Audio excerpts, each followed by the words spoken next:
Hello friends, आप देख रहे हैं डीसी न्यूज। मैं हूं आपके साथ देवयानी चौबे। आईपीएल के 13वीं सीजन का आगाज 19 सितंबर से यूएई में होना था।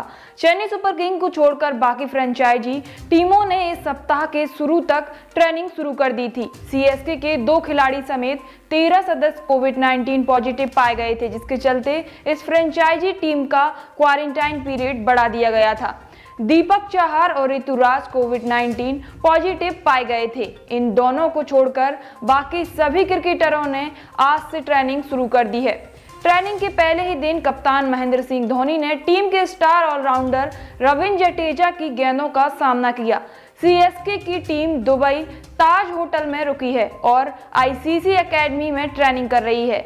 धोनी इस दौरान जड्डू की गेंद पर बैटिंग प्रैक्टिस करते हुए नजर आए। सीएसके की टीम 14 अगस्त की शाम को चेन्नई पहुंची थी, जहां टीम ने 15 अगस्त से 20 अगस्त के बीच एक छोटा सा ट्रेनिंग कैंप लगाया, जिसके बाद सीएसके की टीम 21 अगस्त को दुबई पहुंची थी।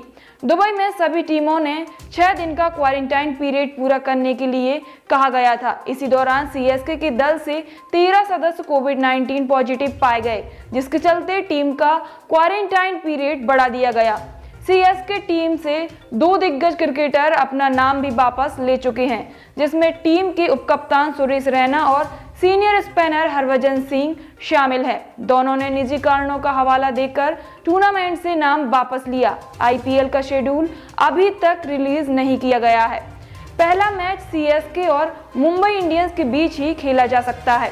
आईपीएल में पिछले साल की विजेता और उप विजेता टीम के बीच पहला मैच खेला जाता है। आईपीएल में आपकी फेवरेट टीम कौन सी है, हमें कमेंट करके जरूर बताएं। चैनल को सब्सक्राइब करें। मिलते हैं अगली वीडियो में, तब तक के लिए नमस्कार।